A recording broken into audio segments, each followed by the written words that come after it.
Olá, olá, muito boa noite a todos e a todas. Eu sou Miguel Brambila, estou aqui com vocês mais uma vez pela página de Sabe Caxias, neste painel importante que nós estamos promovendo a partir de hoje sobre ecologia, meio ambiente, para onde vai o mundo. A música é da banda Os Replicantes, de 1985, de autoria do Carlos Gerbasi, que já trazia esta preocupação. E nós, cada dia mais, estamos também preocupados com isto. Este painel terá a presença de Samadhi Haik, que é ativista política ao vivo de Adelaide, na Austrália, do Partido para a Justiça dos Animais, Animal Justice Party, e também a Vera Damian, que é também ecologista e é editora do jornal Bem-Estar. Eu sou Miguel Brambila, aqui do Sabe Caxias. É um prazer estar em sua companhia. Nós agradecemos também, né, a audiência do pessoal que vai passar por aí, lembrando que este programa ficará registrado. Vou chamar minhas amigas aqui para a tela, não é? E aí estão elas. Para a Samadia, bom dia, né? Porque ela está acordando já há algum tempo, mas já tomou um super café, que eu sei. Bom dia, Samadia, tudo bem?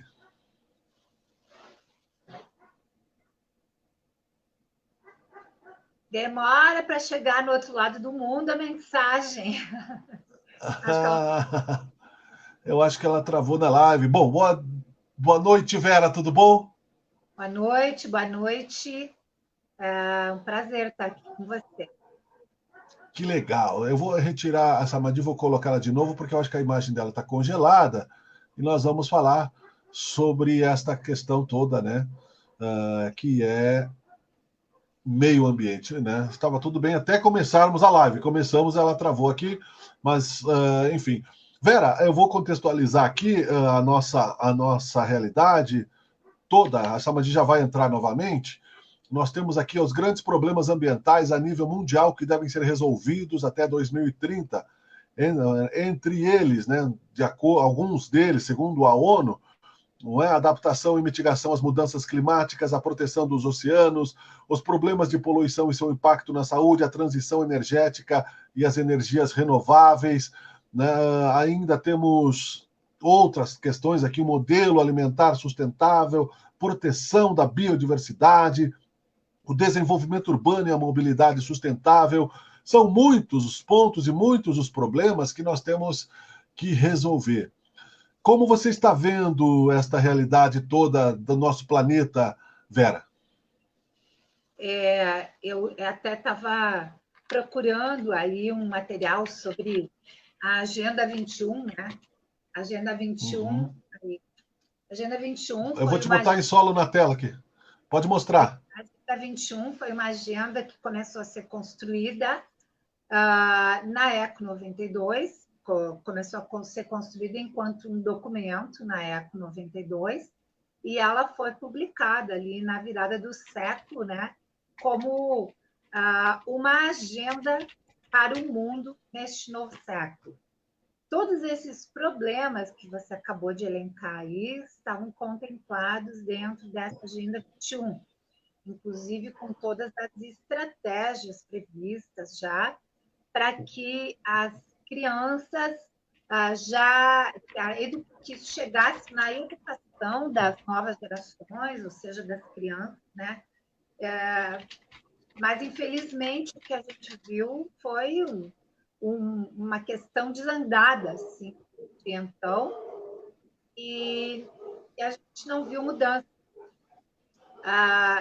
Eu tenho uma posição, assim, né? É uma pena que a Samadhi não está aqui com a gente, mas a gente vai aguardar ela chegar também.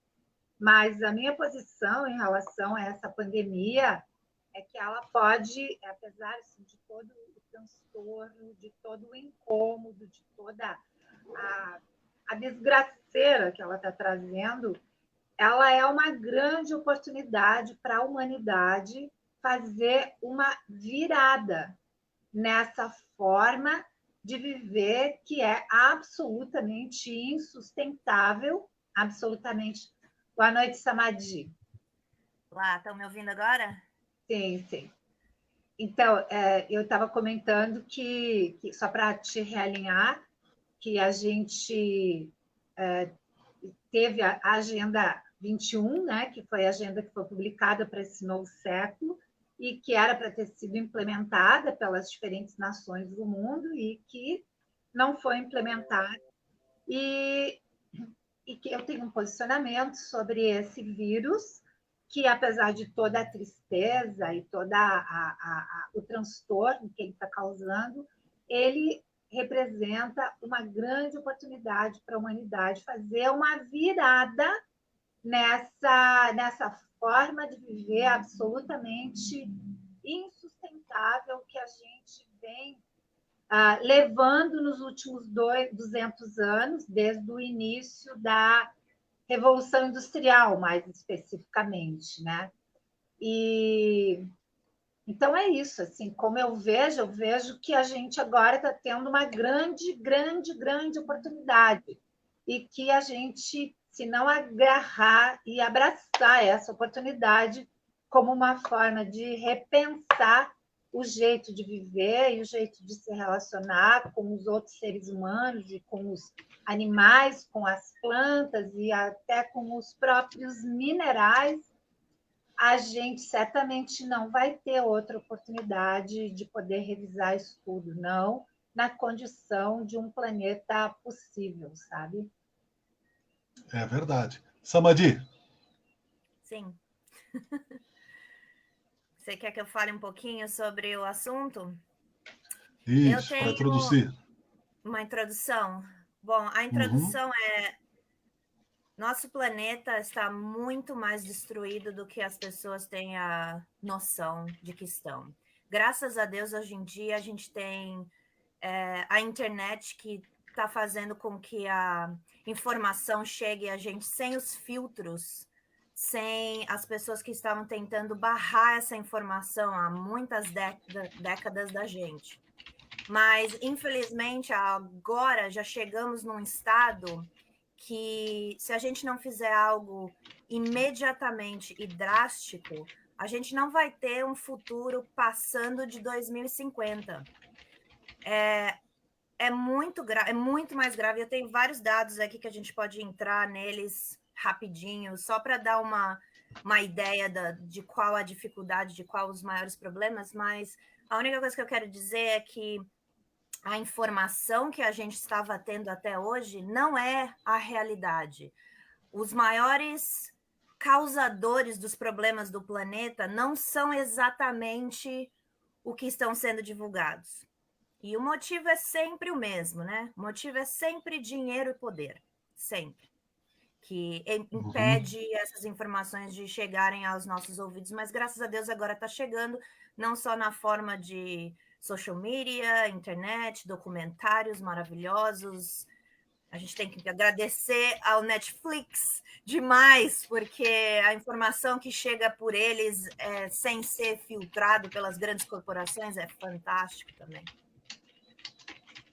Legal. Não se preocupem com o tempo, porque nós temos aqui, de acordo com a necessidade, a importância de colocarmos o conteúdo corretamente. E os dados são importantes também, ambas são especialistas nesse assunto, não é? Eu fico aqui mais feliz com isso, com esta segurança, não é? Nós citamos aqui alguns problemas anteriormente também, né? E aí até podemos ir por partes. Mas, Vera e Samadi, vocês duas têm essa atividade já há algum tempo. A questão está posta. Colocaste aí a possibilidade, né, de um certo recuo de acordo com a necessidade desta pandemia, Vera. Enfim, mas se vê aí grandes entraves na consciência das pessoas ainda, eu tenho visto, ou não? Não, absolutamente. O que eu percebo é que, para as pessoas que já tinham algum nível de consciência, essa consciência ampliou, essa consciência aumentou e as pessoas estão tomando providências mais assim aprofundadas. Vou dar alguns exemplos, né? Eu assim, sempre que eu falo na questão ambiental, eu sempre defendo a consciência ambiental a partir da noção da pegada, né? A pegada de cada um, ou a mochila ambiental de cada um, se a gente preferir, olhar dessa forma, né? Mas o que significa a mochila ambiental ou a pegada ambiental? O tipo de impacto que tu gera no planeta. Então, o que eu estou vendo? Das pessoas que eu tenho visto ampliar a consciência, eu tenho visto muitos questionamentos do tipo: meu Deus, eu não estou me dando conta de quanta coisa eu tenho, o que eu vou fazer com tudo isso? E estão dando um jeito de reciclar, de passar adiante para pessoas que realmente necessitem, né? Eu tenho visto muitas trocas, eu tenho visto muitas doações, eu tenho visto um movimento muito, muito bacana nesse sentido. Mas para as outras pessoas que seguem nessa linha de viver pirata, né? Pirata no sentido de ficam correndo atrás do ouro, né? Do ouro e poder, como falou a Samadhi, né? Isso parece não ter feito muita diferença, tá? Isso é muito grave, porque geralmente essas são as pessoas que, de alguma maneira, conduzem a economia e conduzem o tipo de pilhagem do planeta, né? Eu falei no outro programa também um dado que eu considero bem interessante, que foi o seguinte: em 2019, o dia de sobrecarga na Terra, o dia oficial de sobrecarga na Terra, foi em 29 de julho, 3 dias antes do que o ano anterior, né? E era absolutamente um recorde, né? Ou seja, em julho, ali um pouquinho depois da metade do ano, nós já tínhamos pilhado toda as riquezas minerais e naturais do planeta, que deveriam de ser, vamos dizer, pilhadas, né? Ou extraídas ao longo de um ano inteiro, e em 29 de julho nós já tínhamos feito isso em 2019. Em 2020, em função do impacto da pandemia, essa data foi para agosto, ela foi para 22 de agosto, né? Então, deu uma esperança, né, de que assim uma pequena baixada de ritmo pudesse criar uma regeneração no planeta todo, né? Mas a minha síntese disso ela é essa. Não vou dizer que não esteja caindo a ficha também para outras pessoas, porque também está iniciando um movimento mais forte em alguns meios empresariais, o que significa algo muito interessante, porque são as empresas que vão determinar assim, esse ritmo, né? Mas, de maneira geral, quem era pirata legítimo segue sendo pirata legítimo, né? Levando o planeta para catacumbas do inferno, e quem já tinha um nível de consciência teve a oportunidade de aprofundar a sua consciência e a sua ação, né? Sim. Samadhi? Yes. Então, eu acho que é importante a gente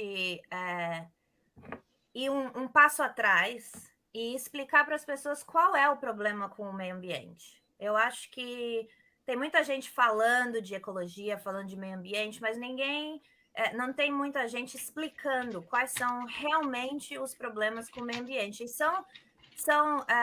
dá para a gente resumir dizendo: o problema são as emissões de gases, né, que todo mundo está falando. É o problema da água, que está sendo ou poluída ou extinta em alguns dos lugares. Eu estou num lugar que é praticamente um deserto, né? Então a gente sabe que isso é um problema sério.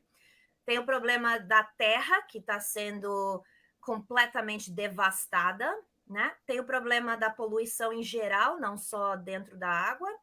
Tem o problema do ecossistema dos animais, certo? Então, são 5 problemas que são os graves. A maioria das pessoas estão falando muito sobre das emissões de gases e da poluição. São os dois que principalmente no Brasil, são os que falam mais. Aqui também falam muito sobre a água, claro, porque a gente tem problema de deficiência de água, certo? Então, eu queria só falar dessas dos 5 problemas do meio ambiente, qual é o maior causador do problema em cada um desses.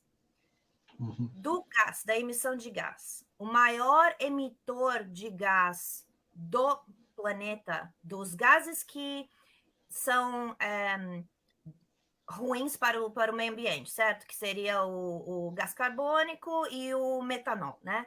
Esses dois gases maiores não são os carros e as fábricas, é a pecuária, tá? Então, a pecuária é 18% da emissão de gás carbônico do planeta. A indústria de transporte e a indústria os fabricantes juntos, todos os carros do planeta juntos e todas as fábricas juntos não dão 12%, tá? Então, é assim, ninguém fala sobre isso, por quê? Porque a pecuária tem o maior lucro na política do mundo. Os maiores doadores de dinheiro para eleições de qualquer político em qualquer país do planeta é a pecuária. E eles matam os ativistas. Tiveram mais de 1.000 ativistas brasileiros só que já morreram tentando falar sobre isso. Então, assim, é um risco de vida que todos nós vivemos quando a gente tenta falar sobre isso. Que, aliás, é uma das coisas que a minha família me fala sempre. Toma cuidado, porque é realmente um problema sério.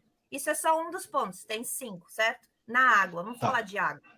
A água é um problema muito sério. Nosso planeta chama planeta Terra, mas deveria chamar planeta Água, né? Nós todos sabemos que o planeta é só água. 60% do consumo de água do planeta vai para a pecuária, tá? Só para pecuária. Eu não estou falando nem de galinha, eu estou falando só de gado. Uma indústria, 60%. E a pecuária, quais são os produtos que saem da pecuária? É a carne vermelha, é o leite, laticínio, qualquer derivado de laticínio e o couro. Então, são esses 3 produtos, só 3 produtos que estão dominando a destruição da água do planeta. Dava para dar água para o planeta sem ter... A gente não teria problema de água se não tivesse a pecuária. Vamos botar só falando isso. Então, só para você ter uma ideia de dados, são 2.500 galões de água para 1 quilo de bife, tá? Aí, quando você adiciona as outras indústrias, por exemplo, são 500 galões de água para produzir meio quilo de ovo, tá? São 1.000 galões de água para produzir 1 litro de leite só. Quantos litros de leite a gente consome por semana? Né? A gente não, porque eu não consumo. Realmente é um absurdo. Aí, se a gente for falar de devastação da terra, né? Que isso é um assunto que é bem importante para a gente falar, porque a Amazônia está incluída nela, né? A gente sabe que 91% da Amazônia já foi embora por causa da pecuária. E a pecuária é a causa número 1 da extinção de animais, poluição de água e destruição de todas as áreas do planeta. Tá? É o número 1. E já ocuparam 1/3 de todo o terreno terrestre. 1/3. Ou seja, imagina quanta gente que poderia ter a própria terra, quanta gente que poderia ter a própria casinha, a própria fazenda. 1/3 da parte inteira. É absurdo. Poluição, né? Vamos falar só de poluição. A poluição é um caso que, para mim, é uma das mais importantes, é uma das partes do meu ativismo que é a mais importante. Por quê? Porque você fala de poluição do ar e a poluição do oceano, né? A poluição do ar, para você ter uma ideia, por minuto é produzido 4 milhões de quilos de excremento só nos Estados Unidos. 4 milhões de excremento. O excremento é o quê? É o cocô da vaca, tá? É o cocô do porco. É tudo relacionado à pecuária, de novo. Uma fazenda de 2.500 vacas produz a mesma poluição de lixo que uma cidade de 400 mil pessoas. Só uma fazenda pequena. Uma fazenda de 2.000 vacas não é nem tão grande. Aqui na Austrália, as fazendas são bem maiores que isso, no Brasil também. Porque esses dados são dos Estados Unidos e as fazendas de gado dos Estados Unidos são menores. Para quem não sabe, produtores de pecuária do mundo, o número 1 do mundo é o Brasil. O Brasil é o número 1 produtor de rebanho animal. Carne, leite e couro, tá? Número 1. O número 2 é a Argentina. E o número 3 é a Austrália. Os Estados Unidos é o número 4. E olha o tamanho do Brasil, da Argentina e da Austrália. São enormes e a gente produz muito mais do que os Estados Unidos. Os Estados Unidos é maior em terra de nós três, né? Dos três. E eles produzem menos. Então, assim, a nossa produção é muito maior do que o per capita, que as pessoas falam, mas é comparado com a população. Não é comparado com a população. A população inteira da Austrália só tem 22 milhões de pessoas. Esse país é bem vazio.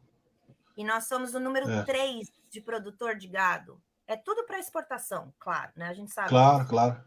Claro. E aí, então, as florestas que a gente estava falando, que é a devastação das florestas, que já 91% da Amazônia foi deflorestada pela pecuária, mas é ligado com aquilo que eu estava te falando, que 1/3 de todo o terreno do planeta já foi, né? Já foi. Não é que está indo, já foi.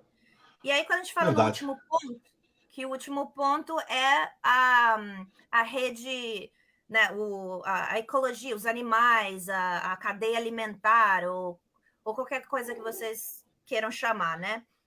Ecossistema? O ecossistema, obrigada. Essa é a palavra melhor.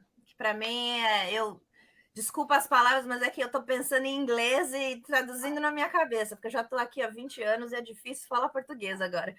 Mas o ecossistema, né? Vamos falar sobre ele, porque eu acho que é muito importante.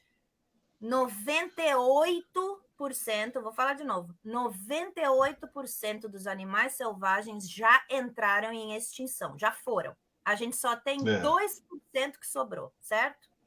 2%. Embaixo do mar, no mar, já foi 75% da vida marinha já era. E não é peixe, é tudo. Tartaruga, golfinho, corais, qualquer coisa. E a gente sabe que se os corais morrerem, se os tubarões morrerem, se os golfinhos morrerem, a próxima pessoa a morrer quem é? O ser humano. Sem vida marinha, não existe ser humano. Sem a vida marinha, não existe os animais terrestres. Os pássaros comem peixe, entendeu? São vários. A cadeia alimentar é perfeita. Você tira um deles, tudo entra em problema. Já desequilibra, né? Verdade. Desequilibra.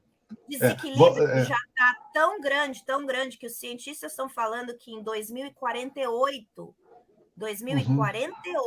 só 27 anos daqui para frente, os oceanos vão estar vazios. Não é que vai estar com problema, é vazio. Esse quadro é bem assustador, mas é importante, por isso que na nossa chamada nós colocamos, né, para onde vai o mundo, bem punk mesmo, né? E eu quero que a Vera também, baseado nessas estatísticas, depois nós vamos falar sobre possibilidades de soluções, não é? Mas é claro que é importante que você elenque tudo isso. Até eu tenho algumas imagens aqui que depois eu vou colocar, mas enfim, Vera, como é que tu vê todo esse cenário, né, que é chamado de pesquisa, tem fontes, tem assessores, o partido, né, em defesa dos animais na Austrália e na Europa é bem forte, inclusive, né, ou seja, coisa bem séria, Vera.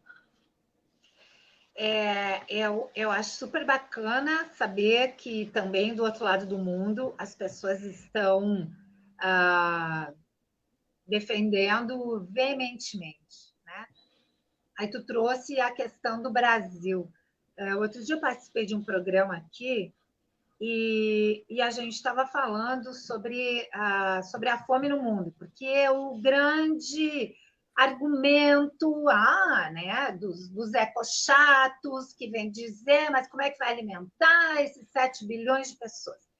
E outro dia, no programa, eu dei um dado, e aí me atrapalhei com os zeros lá, e digo, gente, nem sei quanto é essa aqui, mais ou menos dá 3 quilos por dia de grãos. A safra que o Brasil vai colher de grãos em 2021 é 272 milhões de toneladas de grão, para uma população de 220 milhões de pessoas. Significa que, se tu dividir o número de toneladas pelo número de habitantes, cada habitante brasileiro vai ter direito a 1 tonelada e 200 mil quilos por ano. Significa que cada brasileiro tem de grãos a possibilidade de consumir 3,28 quilos por dia por pessoa. Mas aí a gente soma nessa produção de grãos, não vamos somar verduras e hortifruti granjeiros e frutas, tá? Vamos deixar isso aí de lado, que até esse dado é um dado bastante difícil. Mas vamos falar em rebanho, né? Rebanho animal. 46 milhões de cabeças de gado no Brasil. 5,8 bilhões de frangos produzidos anualmente no Brasil.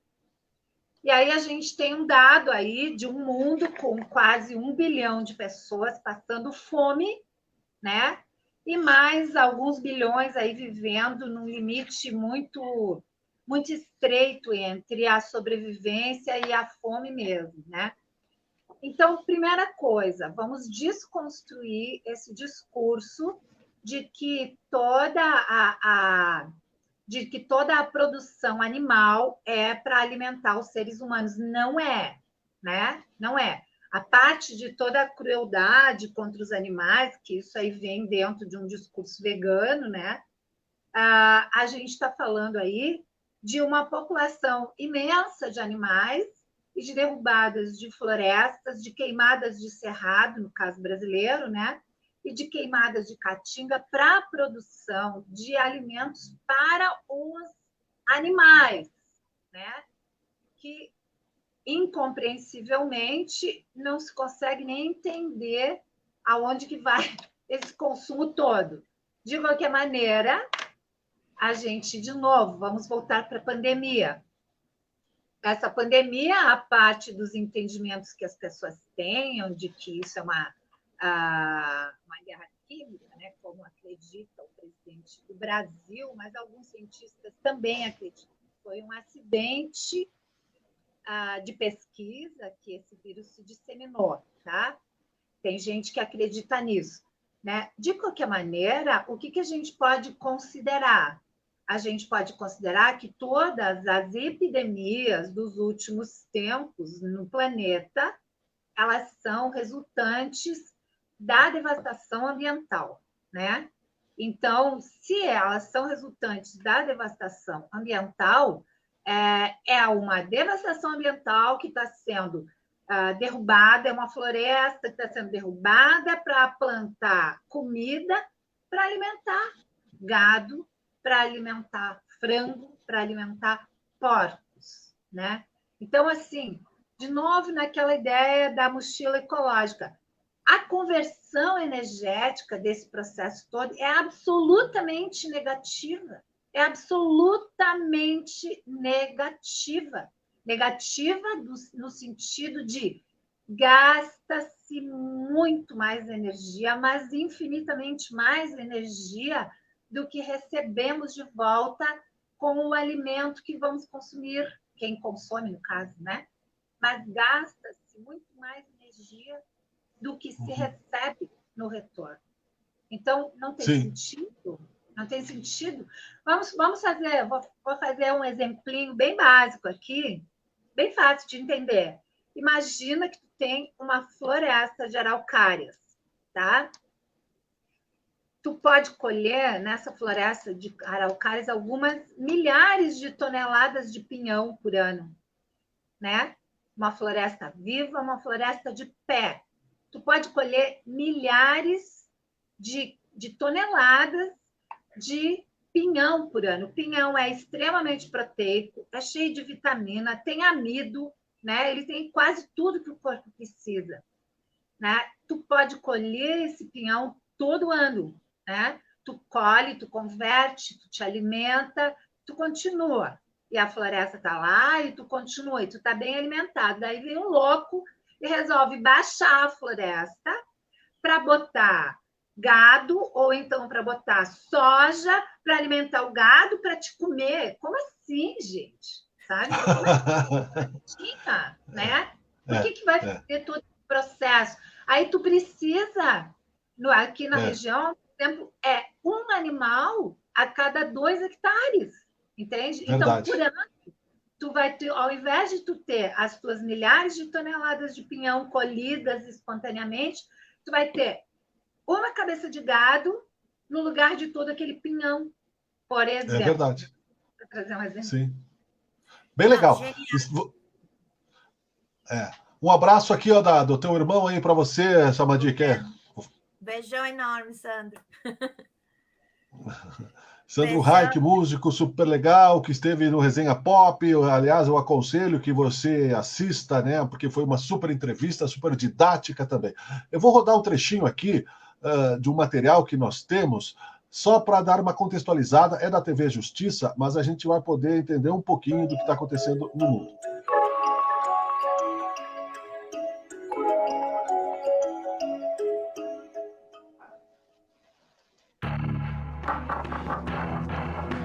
A Organização das Nações Unidas e ambientalistas do mundo todo estão em campanha contra os resíduos plásticos descartados sem o menor cuidado.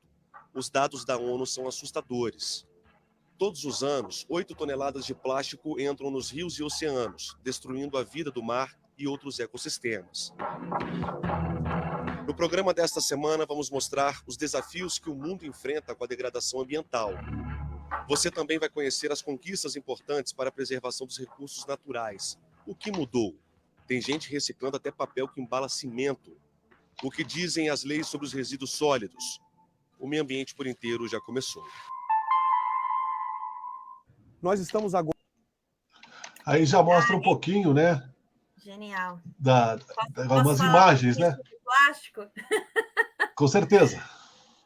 Então, plástico é uma coisa que eu também sou muito interessada nesse assunto, por vários motivos.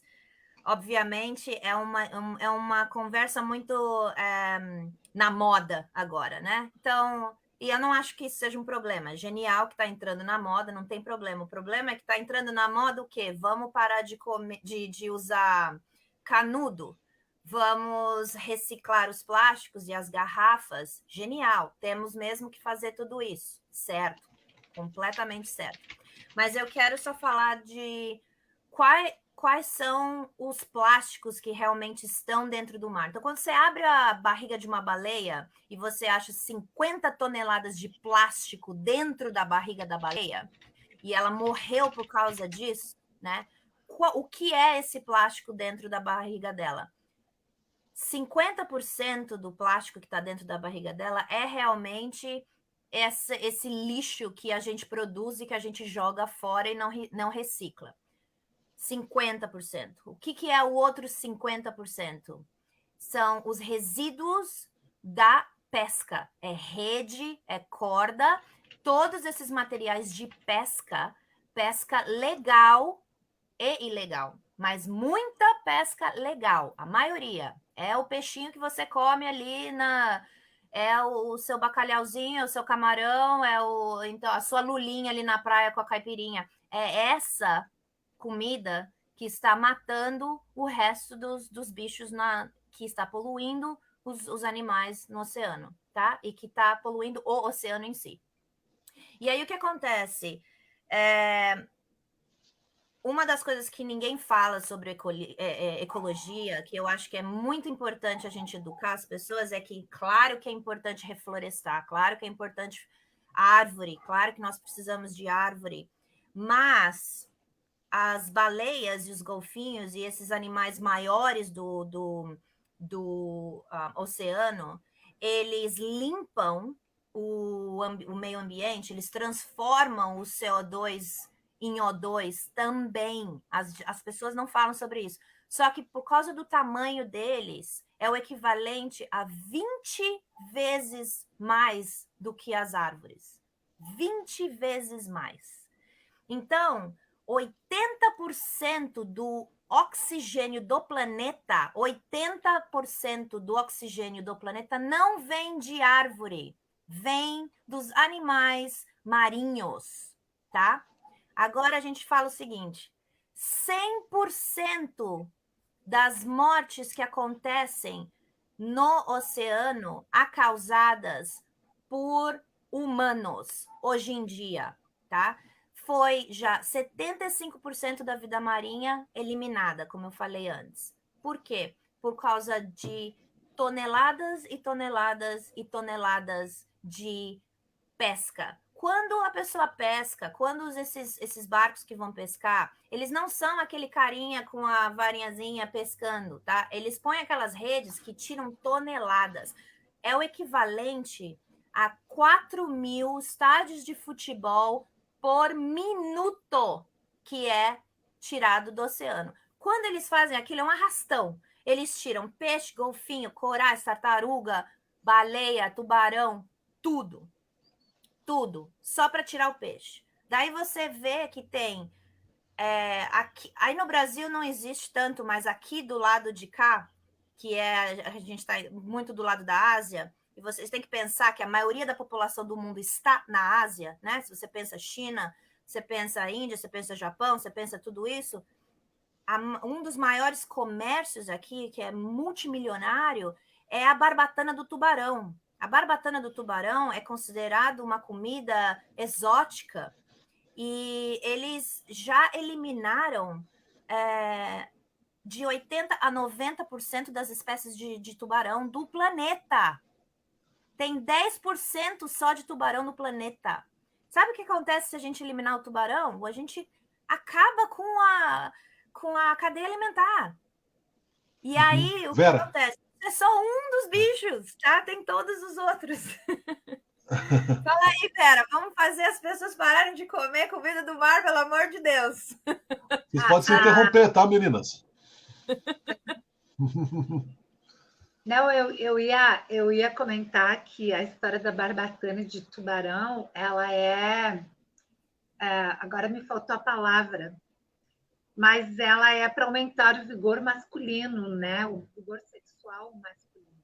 É isso que ela é usada, por isso que ela é compreendida como um alimento exótico, mas é um exótico nesse sentido, né?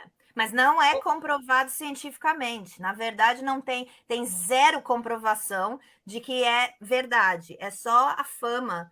E aí eles falam que é e vai, né? E ainda que tivesse, né? Vão se enxergar, né? Sim, exatamente. Toma Viagra. Vocês querem que eu saia? Vocês querem que eu saia nesse momento? Não. Posso deixar você... Eu acho que o que vai acontecer é que a gente não vai ter muita audiência nesse programa, porque é um programa absolutamente depressivo, né? Porque... Não, a audiência está ótima. Pelo contrário, Jorge Alves Júnior, jornalista, parabéns pelo programa, forte abraço a todos. Assisti o documentário Seaspirit e os impactos ambientais da pesca. É terrível o que estão fazendo com os oceanos. E, aliás, acho que até que ele me recomendou essa semana, mas eu não tive ainda tempo de assistir. Muito pelo contrário, o pessoal está, assim, preocupado com isso, meninas. Então, quer dizer, tem mais um treino. Netflix, só para todo mundo saber, Seaspiracy no Netflix é o documentário para ser assistido. Se você não assistir mais nada pro resto da sua vida e assistir só o Seaspiracy e o Cowspiracy, já você fez a sua parte. Mas aí tem que agir depois de ver os dados, né? Não adianta só ver, balançar a cabeça e continuar fazendo exatamente o que você está fazendo. Tem que assistir o Seaspiracy e o Cowspiracy e, por favor, vamos começar a agir, porque senão ninguém vai estar aqui para assistir nunca mais os seus programas, Miguel, porque a gente não vai mais ter um planeta. A gente não vai ter mais humanidade.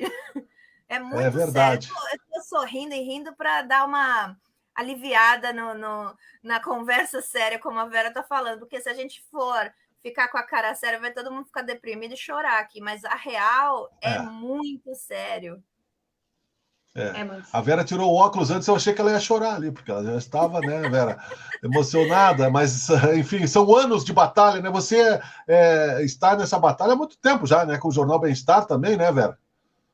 Sim, com o Jornal Bem-Estar a gente procura apresentar esses temas, mas de um jeito não tão, assim, com as informações naturais, inclusive esses dados que eu trouxe ali dos animais, aí a gente publicou já no jornal e tudo, sabe? Numa matéria sobre produção orgânica, né? Que inclusive era uma matéria que ela encerrava, até eu separei, porque eu digo, não, eu acho que é uma coisa interessante de se ler. É porque a gente defende muito a produção orgânica, né? E a gente termina a matéria dizendo: comer orgânico é revolucionário, porque promove a saúde, desperta os sentidos para os sabores de verdade, valoriza o trabalho dos agricultores e amplia a nossa relação com a produção e a elaboração dos alimentos, como as nossas avós já faziam, né? Uhum. Então, assim, de novo, aquele discurso de que essa forma de produção que se inventou é uma forma de produção para alimentar as bocas do mundo, quem ainda acredita nisso deve ou se render aos números ou pesquisar, né? Pesquisar, porque essa não é a realidade. Isso me faz lembrar, por exemplo, uma fala que o José Lutzenberger, não sei se é do tempo da Samadhi, mas o Lutzenberger foi um grande ambientalista do Brasil, que infelizmente já faleceu, foi um dos fundadores da Agapan, que está esse ano agora comemorando 50 anos, comemorou agora em 27 de abril. A Agapan é uma das maiores entidades ambientalistas do país e é uma entidade, inclusive, anterior ao próprio Greenpeace. Ela foi fundada antes do Greenpeace, só que, claro, é uma entidade de terceiro mundo, então ela não tem a projeção que o Greenpeace teve. Então, o José Lutzenberg, que fundou a Agapan, ele tinha uma fala, eu tive a oportunidade de ouvir ele falando muitas vezes. Ele tinha uma fala sobre a produção e ele dizia assim, que quando tu falava com um produtor de monocultura, o produtor tentava jogar na cara dos produtores familiares, não, mas enquanto que tu produz lá no teu hectare, você produz, sei lá, vamos supor, né? São dados que eu não sei, mas vamos supor, você produz 10 sacas de feijão, eu, com o meu sistema, produzo 100, né? Daí o Lutzenberger dizia assim, sim, ele produz 10 sacas de feijão, mais não sei quantas toneladas de abóbora, mais o milho, mais não sei o que, tudo dentro do mesmo hectare, através do consorciamento de culturas que a monocultura não prevê e não faz. Então, se tu somar a quantidade de tonelagem de uma monocultura dentro de um hectare e de uma produção familiar, assim, inteligente, né? Não vamos falar de uma produção familiar de qualquer jeito, né? Tu, provavelmente o resultado final vai ser muito melhor. O Lutz defendia que o resultado final era muito maior e muito melhor para o solo, obviamente, né? Para o tipo de exploração. Sim. Mas eu acho que, assim, eu acho super importante esses dados que a Samadhi está trazendo, assim, sobre a produção animal, né, sobre o impacto da produção, da exploração animal, né? Vamos lembrar também que a exploração dos animais, além de toda a crueldade contra os animais, ela também gera as pandemias, as epidemias, né? Porque é dali que está vindo isso tudo, desse desequilíbrio é que estão surgindo todas essas epidemias que surgiram, a própria MERS, que veio do camelo, que é uma epidemia gravíssima, a própria SARS, que veio inicialmente o Ebola, né? Vaca louca. A vaca louca, a própria... Tá matando ainda gente na Europa e vai continuar matando por 150 anos, porque o problema fica no corpo por 150 anos e passa de geração para geração. Então, e essas coisas são extremamente graves. Só que eu acho que também é importante que a gente dê uma luz assim, para as pessoas saberem. Verdade. Tá bom, vamos rodar mais um pouquinho. Já está um ambiente depressivo, né? Com Covid. Não, mas acontece que é necessário. Vou rodar mais um trechinho aqui. Importante, não se preocupa com isso, Vera. Exatamente. Está na tela um trechinho sobre degradação ambiental. Você tem consciência do que é isso? A natureza se encarregou durante bilhões de anos de construir um lugar. Travou. Parou aqui o vídeo. Travou. Travou. Vamos lá, daqui a pouco ele volta. Bom, vamos continuar nós aqui com a figurinha. Eu não consigo desenhar nem aquela arvorezinha ali, viu? Deixa eu... Bom, enquanto fica travado aí, deixa eu só continuar uma conversa que a Vera começou aí. Eu tenho alguns desses dados, Vera. Eu achei super importante, super genial que você tocou no assunto da fome e no assunto que é um problema grave da humanidade, e é um problema que as pessoas, quando falam, você é vegana, ou você é do Partido dos Animais, você não se importa com a humanidade. Eu quero lembrar que os humanos são os animais também, e a gente se preocupa muito com os animais. Eu estava até brincando com o Miguel antes da gente começar, que os humanos são os animais que são pensantes, né? Mas, na verdade, eles acham que são pensantes, porque olha o estado que estamos deixando a nossa casa, né? Mas tudo bem. Voltando eu achei que eu ia ter que sair na parte da barbatana do tubarão, aliás, mas daí... Não se preocupa, Miguel. Mas sobre a alimentação. Como a Vera estava dizendo, nós temos 7 bilhões de pessoas no planeta, certo? 7 milhões de humanos. Nós temos só 2 bilhões de vacas, tá? Então, é bem menos vaca do que humanos. 7 bilhões de humanos, 2 bilhões de vaca. Mas olha a comparação do consumo, tá? Os humanos consomem 5 bilhões de galões de água e 10 bilhões de quilos de comida, tá? 5 de água, 10 de comida. Agora, olha os 2 bilhõezinhos de vaca. Só vaca. De novo, não estou usando todos os animais que as pessoas comem, é só a vaca. Elas consomem 45 bilhões de galões de água e 70 bilhões de quilos de comida. Então, a gente produz 15 vezes mais comida para alimentar o gado que vai ser cortado em pedacinhos do que para dar para os humanos que estão morrendo de fome. A gente não teria problema com comida. Ninguém no planeta estaria passando fome se a gente parasse de alimentar as vacas. E aí as pessoas sempre me perguntam, que eu preciso falar isso, porque é sempre essa pergunta que vem logo depois que eu falo isso. Mas o que vai acontecer com as vacas se a gente parar de comer elas? Não vai o planeta ser inundado de vaca? Vamos combinar que vaca não nasce de árvore, tá? Vaca não cai do céu, não vai invadir de vaca, porque como que as vacas estão aparecendo? Como que tem vaca? Elas estão sendo artificialmente inseminadas. Nenhum boi está saindo correndo, nenhum touro está saindo correndo e deixando todas as vacas grávidas, tá? Não tem isso, gente. É inseminação artificial. Elas são produto, elas são consumo, elas não são humanos. A crueldade é absurda. A gente poderia fazer um programa inteiro só sobre a crueldade. Se você quer saber mais sobre a crueldade, tem documentários maravilhosos no YouTube de graça para você assistir. Um deles, que é o que eu mais acho importante, chama Dominion, que eu ponho depois todos esses nomes para as pessoas lerem, mas se você quiser saber da crueldade, olhe lá. Mas, voltando à alimentação, a outra pergunta que eu sempre recebo é, mas a gente não precisa da proteína do animal? Como que a gente vai consumir proteína? O animal também precisa de proteína, certo? Todos nós somos animais. Todos os animais precisam de proteína, né? Os mamíferos, né? Precisam de proteína. Da onde que eles pegam proteína? Das plantas. Exatamente o que a Vera estava falando, do pinhão, não importa da onde que vem.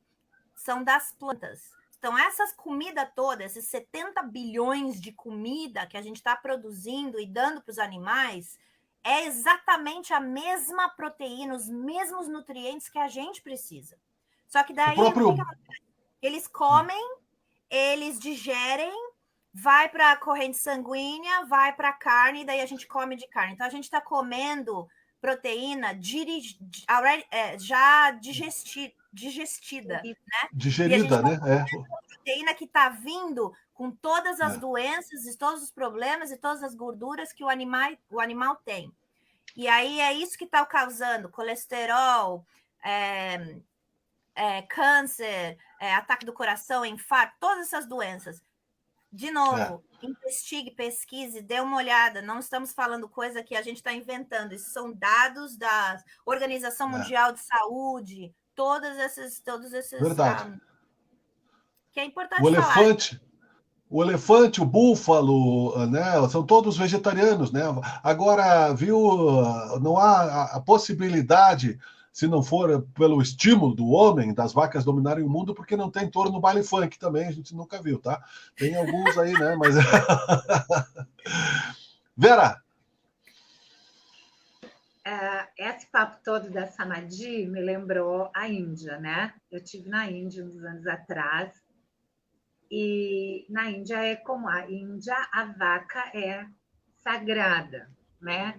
Ela é por uma questão cultural, né? A vaca é sagrada na Índia, porque todas as questões culturais elas têm por trás uma, vamos dizer assim, uma jogada de equilíbrio ambiental, tá? Por que a vaca é sagrada? Bem, tem todas as histórias sagradas, mas tem todas as histórias religiosas que envolvem a história da vaca. Mas uma vaca, ela é muito mais... ela gera muito mais benefícios para os indianos, uma vaca viva, por conta do leite que eles usam, tá? E o leite que eles usam lá não é assim, a Índia tem as fazendas de produção como existe na Europa, não é outros modelos. Mas eles usam, a vaca para eles ela é muito mais saudável viva, ela gera muito mais benefícios viva do que morta. A questão dos judeus que não comem, essa história quem contava era o Lutzenberg também, dos judeus que não comem porco. Por que os judeus não comem porco? Porque eles viviam basicamente em regiões desérticas. Se eles fossem, eles têm toda uma explicação religiosa, que eu até não sei qual é, mas se eles fossem criadores de porcos, o que os porcos fariam? Iam comer totalmente as suas reservas. Então, tu vai, por exemplo, tu tem um oásis e tu cria porcos no teu oásis. E em algum tempo bem curtinho, os porcos comeram o teu oásis inteiro, né? Então, de que adianta tu ir querer criar porcos para uma possível alimentação? Aí eles criavam camelos. O que os camelos faziam? À noite, os camelos saíam para o deserto e iam pastar, né? Então, voltavam para lá e depois ofereciam toda a sua serventia enquanto animal, né? Eu até não sei se eles comem carne de camelo, acho que não. Mas, enfim... Se fosse na China, talvez. Eles comem carne de camelo também. Então, a Índia... Não é toda a Índia que não come carne, tem lugares que eles comem, né? Mas as partes que eu conheci, foi ali norte, nordeste, eles não comem nem outros tipos de carne. E nem por isso você vê pessoas passando fome. Você vê pessoas passando fome pela desigualdade econômica, mas não por conta de estarem abstêmios de usarem carnes animais. Nesse sentido, também, dos alimentos proteicos possíveis de serem ingeridos, começam a surgir pesquisas na área das chamadas PANC, né? Que são as plantas alimentícias não convencionais. E aí eles chegam a conclusões, por exemplo, que a urtiga, né, é um alimento extremamente proteico, né? E já começa a ser processado aqui na minha região, pelo menos por algumas pessoas, a ser usado como alimentação. A Ora pronobis é um alimento extremamente proteico, né? Que também já pertence aí a... O que é a Ora pronobis, Vera?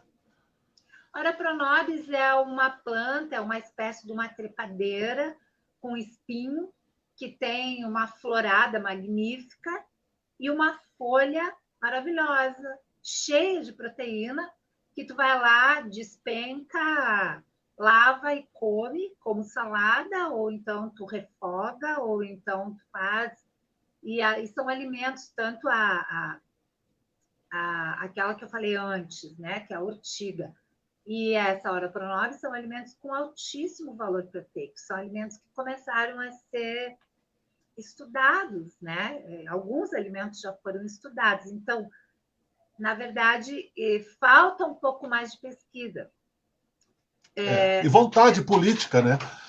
Porque... Na verdade, né? não...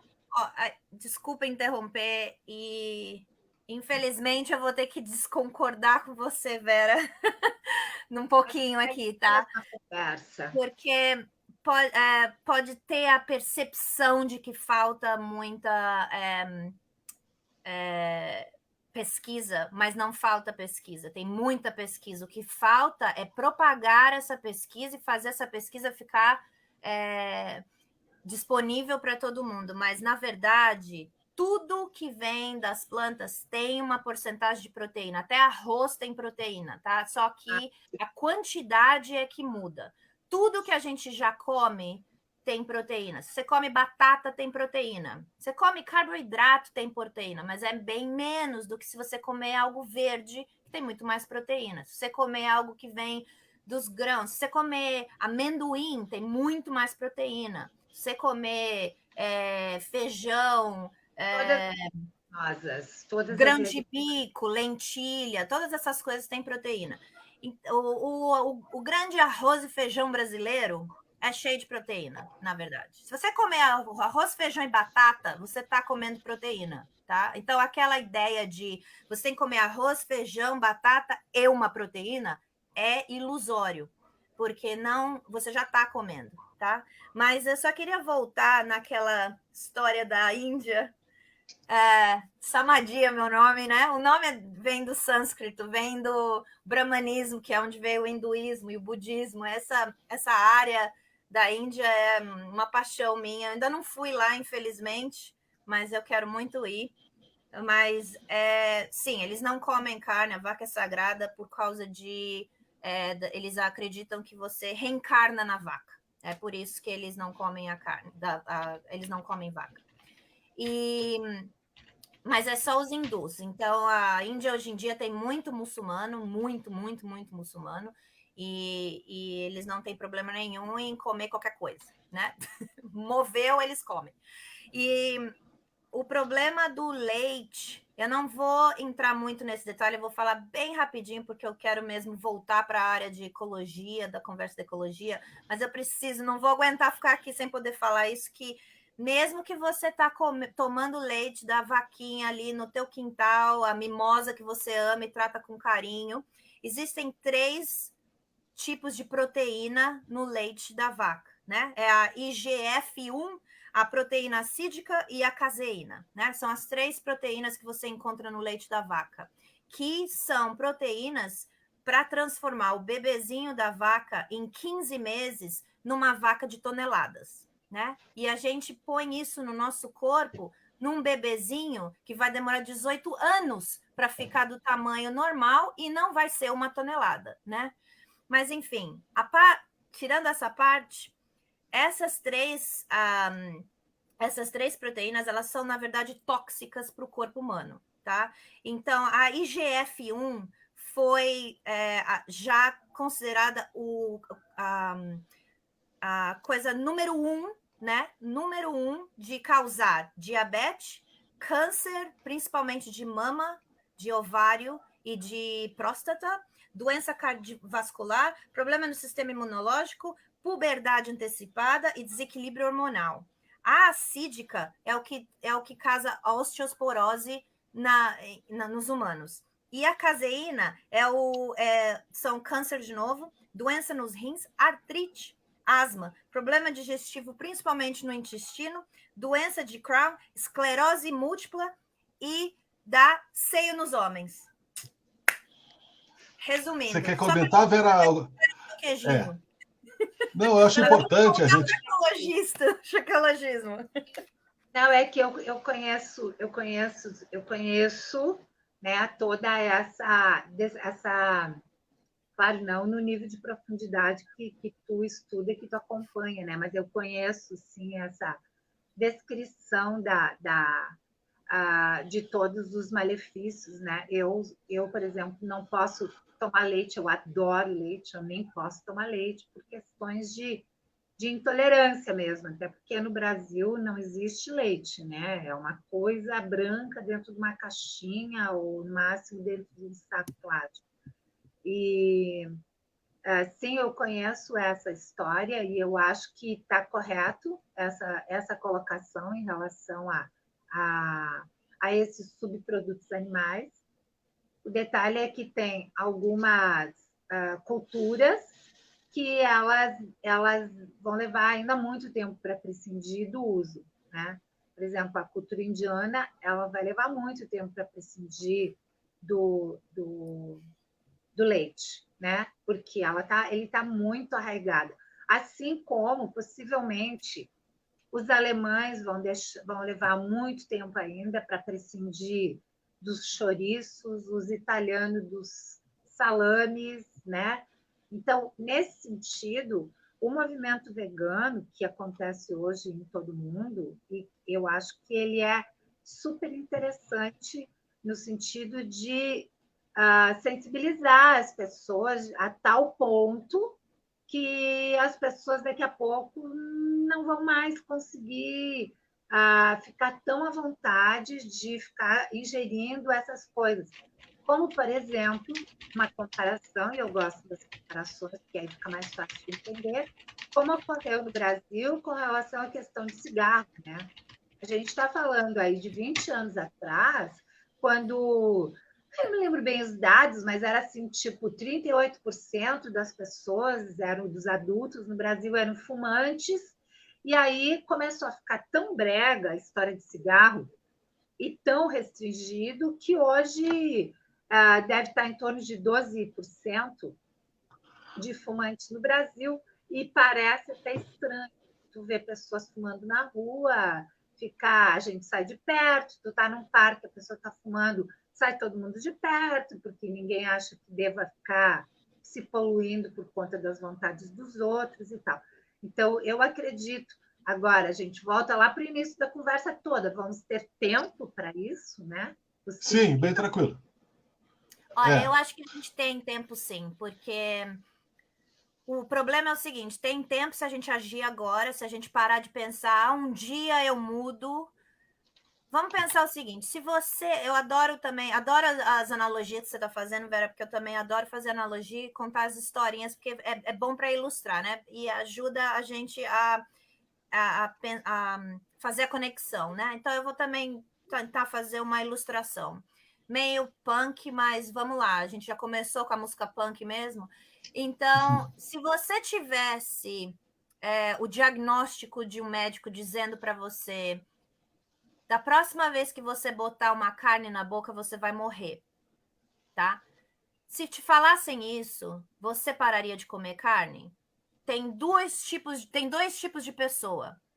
Na verdade, tem 3 tipos de pessoa. Tem o tipo de pessoa que quer viver e vai falar, claro, nunca mais vou botar carne na boca, eu quero viver, acabou.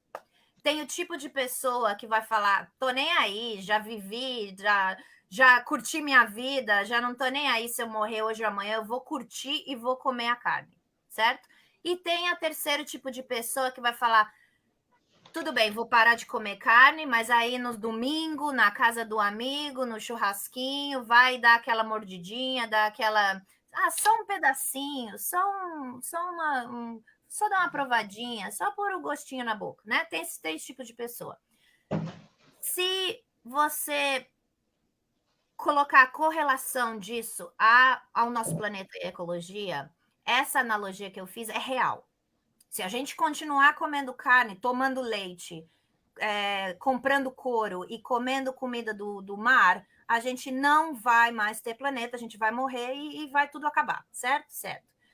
Tem muita gente por aí dizendo, nossa, assim que eu descobri isso, eu não vou nunca mais pôr isso na minha boca. Quem são eles? Os veganos, certo?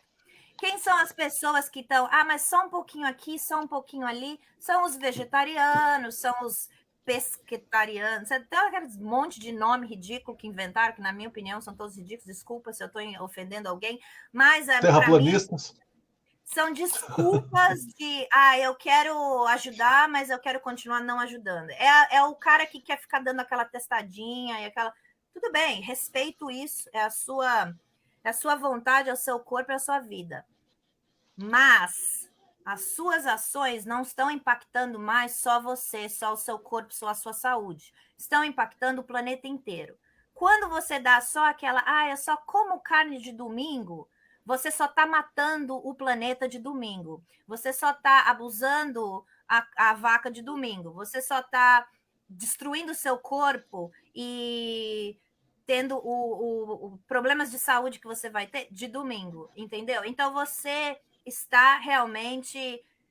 Mas não tem... É exatamente o que você falou, não tem como a gente controlar as pessoas. O que tem é a gente educa, a gente fala os dados, a gente conta o que é, e aí cada um vai e toma a sua atitude. As pessoas que estão não importa se eu morrer mesmo, essas não tem jeito. Essas não são o meu alvo, eu nem converso, eu nem perco meu tempo com essas pessoas. Eu quero conversar, na verdade, com as do meio. Com as pessoas que só comem o churrasquinho no domingo, que falam, eu sou vegana de segunda-feira. Esse tipo de pessoa que é o que eu gostaria de conversar. Por quê? Porque eles têm 100% do poder de mudar esse planeta, eles têm 100% do poder de salvar o planeta. E é eles que realmente vão mudar. A história nunca vai mudar, não é verdade. O veganismo é o maior movimento em crescimento da história da humanidade, tá? Tudo que já existiu de movimento no mundo não chega nem a comparação. A gente já está com... Se você combinar os vegetarianos com os veganos, a gente já está em 15% da população do mundo. E tem um dado que diz que se a gente chegar a 25% da população do mundo sendo vegana, não vegetariana, vegana. Se a gente chegar a 25% da população do mundo, significa que a gente vai ter um país vegano. Porque existe existe o consumo, não é todo mundo que consome. Por exemplo, se você tem uma família, você tem o marido, a mulher e um filho. Normalmente, é uma só pessoa na casa que faz as compras, que cozinha. Sim. Mesmo que tenha duas pessoas, elas nunca cozinham sem uma conversar com a outra. Então, as decisões na casa acabam influenciando o resto da família. E aí você tem essas crianças que estão sendo educadas, que estão crescendo já com esse meio ambiente, vão criar uma família inteira vegana. Então, ele espalha. Entendeu? Então, só o que a gente precisa é de 25. E o último isso é importante. É importante. E o último dado que eu vou dar sobre isso é que a indústria do leite é a indústria que mais está caindo no planeta. Então, essa história de beber, de fumar é brega, tomar leite é brega também hoje em dia, graças a Deus. Porque o que está acontecendo a indústria do leite já perdeu bilhões de lucro, graças a Deus, porque ela precisa rodar. Verdade, vamos continuar o assunto. Vamos rodar um pouquinho aqui do meio ambiente, depois a Vera volta aqui só para que a gente... Avançou principalmente nos primeiros séculos da colonização portuguesa e entre os anos 1800 e 1900, com o crescimento urbano no litoral brasileiro. Segundo o Ministério do Meio Ambiente, apenas 29% da Mata Atlântica original ainda existe em área de preservação e sob a proteção da Lei da Mata Atlântica. Já o Cerrado e a Amazônia só se tornaram realmente viáveis para a intensa exploração humana com o desenvolvimento de maquinário e técnicas agrícolas do século XXI. Estima-se que apenas 35% da vegetação nativa do Cerrado ainda esteja de pé. Solos ácidos e ricos em alumínio restringem as áreas lucrativas para a plantação extensiva, sendo convertidos normalmente em pastos para a criação bovina. A Amazônia, principal bioma da América do Sul, teve uma redução de 20% de sua extensão total desde a década de 1970. A taxa anual de desmatamento da região teve uma redução gradual de 2004 a 2018, quando voltou a subir. Em 2020, a taxa apresentou um aumento significativo de 34%. A crescente pressão econômica por insumos agrícolas de exportação é usado como justificativa pelos grandes produtores e políticos para se expandir a chamada fronteira agrícola nacional. Essa fronteira, como uma guerra de trincheiras, avança em diferentes velocidades em cada bioma, pois as condições de proteção de áreas variam de acordo com o apelo social pela preservação e o interesse político de partidos e corporações. Ações ilegais por parte dos grandes produtores rurais, como queimadas e desmatamentos, buscam inviabilizar a conservação dos ecossistemas naturais, já que o custo de se recuperar os biomas é muito superior à simples transformação das terras degradadas em produtivas. Contudo, essa degradação crescente é apenas o começo de um grande problema. O acúmulo histórico desses regimes de perturbação humana resulta em quadros maiores e até permanentes de mudanças desses ecossistemas. Cada vez mais, as paisagens estão se tornando hostis para a permanência das plantas e animais nativos. O cenário global de mudanças climáticas acelera ainda mais o processo de destruição dos ambientes naturais. Em um efeito retroativo, o caos climático se apresenta cada vez mais intenso e frequente no planeta. Apesar de socioambientalistas, povos originários e defensores das áreas naturais não medirem esforços na luta pela preservação da natureza, a disputa com o agronegócio é desonesta. Precisamos com urgência garantir a existência das áreas naturais, aumentando as fronteiras das áreas de preservação e investindo cada vez mais em eficiência na produção intensiva e não na expansão de áreas de produção agrícola. Nessas eleições, atende-se a candidatos e partidos que tenham a pauta de preservação ambiental. Bem, aí nós vimos, né, uma... Oi? Da onde vem esse vídeo, Miguel? Vou dar a fonte aqui. Degradação Ambiental, um Instituto da Universidade Federal de Minas Gerais. Programa de pós-graduação em Ecologia. Bem bacana o vídeo, mas uma pena que não adiantou, né? Porque foi feito para ele, e a escolha foi a pior possível do caso brasileiro. Tanto é que o que se apresentou depois foi um verdadeiro genocídio no Brasil das populações indígenas e um verdadeiro, eu diria até assim, ecocídio do que a gente pode considerar dos ecossistemas brasileiros, né? A ponto de a FUNAI hoje ser um órgão que processa os indígenas pelas suas falas, uma entidade criada para protegê-los, e a ponto do IBAMA, que é o órgão criado para preservar o meio ambiente, tem sido usado como para processar os próprios fiscais, né? Aconteceu mais um caso essa semana de um outro fiscal processado por ter feito declarações e aplicado multas. Então, por favor, uma pena. Muito bom o vídeo, Miguel. Muito bom o vídeo. Que legal, Vera. Olha, Vera, Samadi, vocês duas fizeram um show aqui. Eu pouco precisei me manifestar, porque o objetivo, realmente, na visão que tenho desse processo todo de transição, é colocarmos cada um no seu tempo, mas para frente, né? Nem todos, Samadi, conseguirão parar de tomar leite, né? Ficarão na encruzilhada, vão parar de tomar leite ou vão comprar um sutiã. Muitos homens já estão, inclusive, fazendo isso. Outros, né, Vera, nem todos ficarão vegetarianos, né? Outros estão mais na questão latina, da denominação das plantas, estão mais na cannabis sativas do que outros tipos de plantas, né? Então, nós vivemos, né, um momento realmente complexo, mas um pouco, né? Se uma vez existia a Zona Franca de Manaus, se chegava. É importante, né, porque a Samadie é uma ativista política forte, um jornalista tem atividade política forte, então eu tenho a certeza de que muita gente vai se beneficiar. Não sabemos o grau de benefício que as pessoas vão tirar disso, mas vão tirar. Num primeiro momento, no segundo momento, a semente está sendo plantada. E a semente sendo plantada, ela há de florescer. Ela pode cair em terreno fértil, pode cair na pedra, né, mas em algum momento nós estaremos fazendo aí alguns progressos mais vigorosos. Eu entendo, sim, e por isso chamei para esta live hoje, no sentido de urgência que nós temos, e nós vamos em outros momentos, né, agir nesta direção. Alguns já estão mais próximos da linha de frente, e esta linha de frente precisa realmente de pessoas capazes de suportar o contra-choque, né? O contra-choque econômico, o contra-choque materialista, essa política. Agora nós tivemos, né, o maior índice de desmatamento da Amazônia em abril, nós tivemos toda essa questão aqui no Brasil, disse, né, para te atualizar das notícias, que é melhor nem olhar, aliás, né, se bem que é o mesmo planeta, né? O ministro do Meio Ambiente posando, né, com madeireiros ilegais e demitindo o delegado que fez a operação, e pessoas ainda defendendo, né, outras coisas nesse sentido. Então nós vivemos um momento muito complexo realmente no país, no Brasil. O mundo, eu coloquei num programa outro dia o Parlamento Europeu denunciando o Brasil por causa dessas questões todas, desta incapacidade de fazer a ligação de você que, por exemplo, não toma leite, faz com relação ao ecossistema.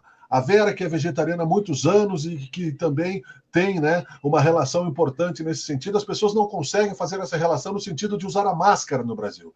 No sentido, então você veja bem que nós estamos num momento de sociedade coletiva brasileira muito difícil realmente. Então eu fico muito feliz, inclusive hoje, de duas maneiras, por vocês estarem aqui. E nós estamos inaugurando o esporte hoje em Sabe Caxias, então nós estamos com duas lives, né? Há uma live do programa Fora do Ar do Ivan Sgaraboto, aqui no programa, nesta mesma página, e nós aqui estamos com uma bela audiência, né? Aliás, se você quiser mandar um abraço para a tua colega Samadie, né? Tude Luciane, né? Pode ler aí na tela, e se quiser mandar um abraço para a gente encaminhar as conclusões do programa e anunciar os próximos programas, quem sabe. Um beijão grande, Tudy. É muito importante pessoas como a Tudy, porque não só ela é vegana há 11 anos, mas ela agora vende uma manteiga vegana, Tudy Bom, que dá para vocês acharem, se vocês estiverem no ABC, procurem lá em São Paulo, porque é importante isso, é importante não só ser vegano, mas é importante tentar educar as pessoas, é importante falar. Eu sou muito agradecida, Miguel, a você também por abrir essa oportunidade da gente estar aqui falando sobre isso, porque o mais importante é começar essa conversa, é educar as pessoas, é falar, e essa parte de falar, não vai ser todo mundo, é muito difícil parar de tomar leite, é muito difícil parar de comer carne. Olha, tem pessoas no Brasil que já são veganos, como a Tudy, há 11 anos ou muito mais. E, na verdade, o que é mais difícil? Mais difícil é não ter um planeta para viver, é não existir. É muito mais difícil. Pensem nisso. E se eu tiver que falar só uma coisa última, assistam Seaspiracy e Cowspiracy no Netflix, se você tem qualquer tipo de consciência ambiental. Por favor. E obrigada. Legal. Para você aí é bom dia, né? Você está começando sábado, né? Então nós estamos no teu passado, né? Considerando-se, né? Que... Exatamente. Estou no futuro aqui. E aí, como é que está aí? Já descobriram aí o que nós precisamos aí? Sei lá, qualquer coisa. Diz a loteria aí, qualquer coisa. De volta para o futuro. Dizer, o futuro aqui a Austrália praticamente não teve Covid, porque as pessoas seguem a lei, usam máscara, lavam as mãos e fazem a distância entre as pessoas. A segunda coisa nós somos um dos países com mais números de veganos do mundo. E mesmo sendo o número 3 na produção de agropecuária, a gente tem um partido dedicado a parar com a agropecuária, com a pecuária, com todas essas coisas e tentar salvar o planeta. Então, assim, o futuro realmente é próximo, tá? Porque é só 12 horas para frente, não é 12 anos. Verdade. Legal. Fica aí que nós já nos despedimos também. Vou passar a palavra para a Vera. Obrigado, Vera, Jornal Bem-Estar, sempre presente, saindo já com nova edição também esse mês. Já saiu essa semana, na verdade, eu acho que era. Saímos com uma matéria de capa sobre a memória, né? Que é uma matéria bem interessante que traz assim, vários aspectos com relação à memória, mas e entre outros temas, né? A gente traz temas mais na linha psicológica. No mês passado, de abril, então a gente estava com o Ailton Krenak. Que estava... Era uma edição bastante ambiental, que está sempre presente na nossa editoria, né? Mas, neste momento, eu queria, então, agradecer o convite e parabenizar aí a tua produção. Achei super bacana colocar os vídeos ali, porque também não é mais só nós falando, né, Samadi? Né? E sim, documentários, adorei as dicas, eu não vi esses documentários que você sugeriu. Eu vou também deixar uma sugestão, então, para as pessoas em geral, incluindo os veganos, porque muitos veganos ainda não entenderam a importância de comer alimentos orgânicos, né? Então, assim, eu vejo assim veganos falando de não comer mel, porque mel pode promover crueldade contra as abelhas, mas daí comem produtos de soja, que no Rio Grande do Sul, ano passado, matou, no Rio Grande do Sul, 500 milhões de abelhas para a produção de soja, né? Por causa de um novo agrotóxico que eles estão usando aí e que as abelhas morrem por conta e que continuam usando. Então, assim, a minha sugestão é que entre no cardápio dos veganos a questão dos alimentos orgânicos, né? E que as pessoas, de maneira geral, e isso serve para mim também, que a gente se esforce em manter esse pensamento holístico, de perceber que tudo que a gente faz vai ter uma ação e reação com o resto do mundo, na relação com o mundo, na relação com o meio ambiente, na relação com o planeta como um todo. Então, a gente não perdeu o foco disso, né? E aproveitar, já que eu trouxe bastante esse tema da fome, de conclamar as pessoas a ajudarem, porque a pandemia trouxe também uma dimensão de miséria muito grande, principalmente em países do terceiro mundo, como o Brasil, e conclamar as pessoas a se alinharem nas trincheiras de defesa do meio ambiente mesmo, porque senão é como a Samadi falou, não tem futuro, não é que não tem futuro para ti, não tem futuro para ninguém, né? O equilíbrio no planeta ele pode quebrar de uma forma tal que não sirva mais para ninguém. E só quem vai ser extinto, basicamente, seremos nós, a raça humana, porque o planeta dá uma sacudida e continua vivendo. Nós é que vamos dançar, né, nisso. Ou vamos ter uma qualidade de vida muito triste, né? Verdade. Então, Vera e Samadi, nós temos sempre, né? Verdade. Temos a ilustre presença do nosso amigo, que tem uma história muito grande na música mundial, maior baterista do Brasil, o Luiz Franco Tomás, o netinho da Banda Os Incríveis, que é o pai da Samadi, aliás, né, para você que está na nossa escuta aqui, Vera, né? Parabéns, Miguel, programa sensacional, estou amando ver minha filha Samadi tendo esta coragem de dizer ao mundo como se deve agir para salvarmos esse nosso lindo planeta. Samadi, fala do papai aí. Sim, beijão, pai, é verdade. Isso tudo começou com uma live que eu fiz com meu pai, né? Que você assistiu, Miguel, e a gente conversou um pouco sobre isso, que foi o que te deu a ideia de me convidar. Então, ele indiretamente ajudou bastante sobre isso. Mas eu queria também mandar um beijão para minha mãe, porque é Dia das Mães no domingo, né? Então, por favor, que aqui eu já estou no sábado, então para mim é amanhã.